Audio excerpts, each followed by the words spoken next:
Hello, my high vibration people. I want to ask you, how are you using your sleep?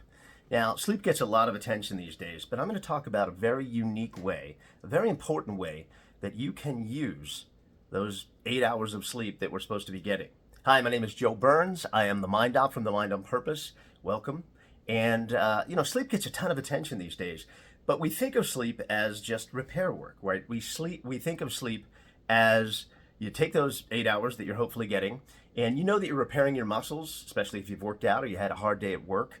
You are clearing your cache. You're getting rid of all those message units. You're getting rid of all of that overload that's compiled throughout the day. They say you have about 60,000 message units, and so your mind during that time is clearing that cache, and that's all very important.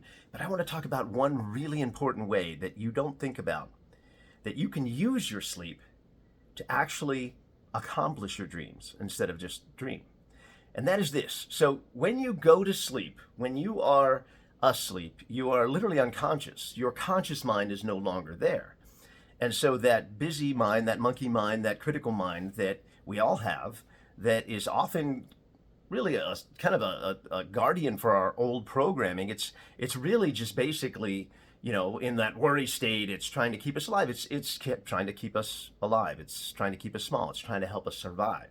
And so I just did a couple recent videos on reprogramming, using like this idea of Google Maps, right? This end place that you want to get to, and reprogramming your subconscious mind to be in that end game. We talked about the concept of Neville Goddard or Wayne Dyer, being in, getting in that feeling of the movie, this happy ending that you want to create in your manifestation, in your life, in your goals, in your dreams.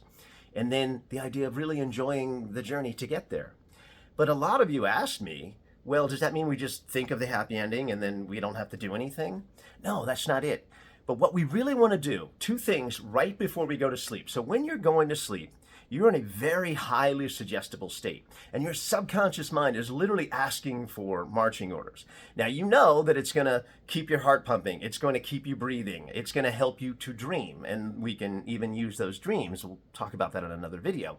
But this idea of using that downtime to literally reprogram our subconscious mind. So when you're going into sleep, most of us, as I've talked about before, are on our to-do list, the things we didn't get done that day, the things that we have stressed about that we have to do tomorrow. If we have a big event coming up, a big meeting, you have a pitch meeting, you have a meeting with your partner, you are, maybe you're an athlete and you have a big event coming up. And so when you're going to sleep, you're in that kind of worried, you're in that rumination mode, and that is sending the absolute wrong thing to your subconscious mind as you are going into this very reparative, very productive time. We don't think of sleep as productive. We think of it as just rest, but it's actually highly productive. So that subconscious mind is really looking for its marching orders. What do you want us to focus on? So there is all this evidence of the great geniuses of the past, Edison, Einstein, of using their sleep, of talking to their subconscious mind right before they go to sleep. Asking it a question, posing something for it to work on, and then literally waking up in the middle of the night or after a nap with a chalkboard or a notepad next to them and solving quantum physics and solving things like that. Now, you may not be looking to solve quantum physics, but you're looking to reprogram yourself to get to that ultimate destination, that manifestation that you want. And so what we want to do is a couple of things. Instead of being in our to-do list or our worry list, we want to be in our to-done list. So the first thing you want to do is pick 3 or 5 things that you did that day, your to-done list, the things you did. Count your victories, really give yourself credit, right? So that you are going into sleep in this place of I am more than enough, right? When you are focused on your your to-do list, you're basically literally telling your subconscious mind, I didn't do enough today. I didn't get enough done. I got more stuff to do tomorrow. And that's fine. You can focus on your to-do list. There's going to be a time and a place for that. But when you focus on your to-done list, you're saying, I am enough. Look at me. I'm doing this. I'm moving forward. I'm literally and figuratively on the right path towards my goals, towards my dreams.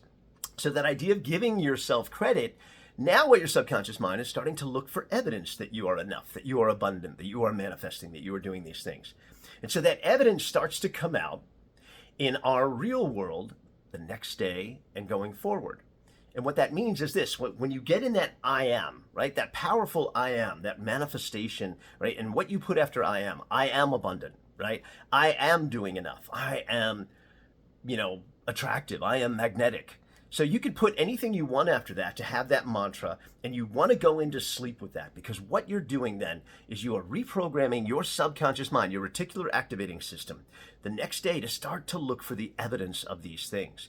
And what you'll find is then you'll start to take the actions that are now in alignment with that subconscious programming, right? With that ultimate destination, with that manifestation that you want to have.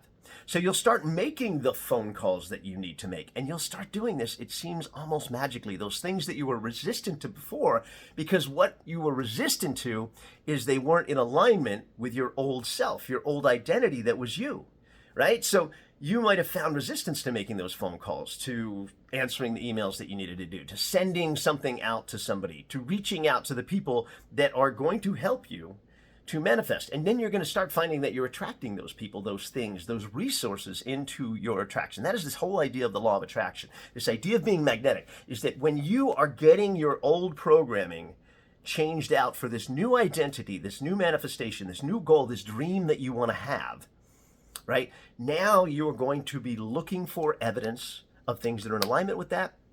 You're going to start to seek out the things that are going to bring about that manifestation. You're going to take the actions. So we have this whole cause and effect totally wrong. We think that when we do something, it will make us feel good. If we take something, it will make us feel good. What we really want to do is come from that thinking mind as we're going into sleep, get in that feeling of having it already done.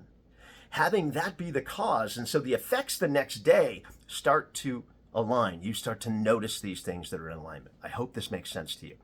Now, as you're doing this I am, and you're going into that sleep, right? You are setting up your subconscious mind to start to work towards problem solving, to get up. And you're not waking up the next morning, as Joe Dispenza says, in that old habit of being your old identity, being your old self. You're starting to wake up, not only with your new message units, not only with a whole cleared cache, but you have all of these resources in it, and you're starting to build this habit. You're creating this habit of a new identity. You're in creation mode versus being in reaction mode. And that's how you're starting your day off. Now, we'll talk about how you go through your day and what you do in your morning in the next videos. But this idea of getting in your to-done list and then your I am, very powerful. That last 15 minutes, that last 5 minutes, as you're drifting off to sleep, you are literally reprogramming your subconscious mind. It's as powerful as the hypnosis I use with my clients, as the NLP that I use with my clients. This is you taking control of your destiny, of your manifestation. So I like to say it this way. Instead of living in your dreams, you want to live out your dreams. So let's use that time when we're dreaming, that time when our subconscious mind gets to play and take control of our dreams, that gets to play and take control of reprogramming our old identity, reprogramming our old programming, so that we can start to see the things that are in alignment, take the actions that are in alignment, do the things that help us to be who it is that we really want to be. So once again, live out your dreams, not in them. I hope this was helpful. I look forward to seeing you in the next one. Thanks a lot.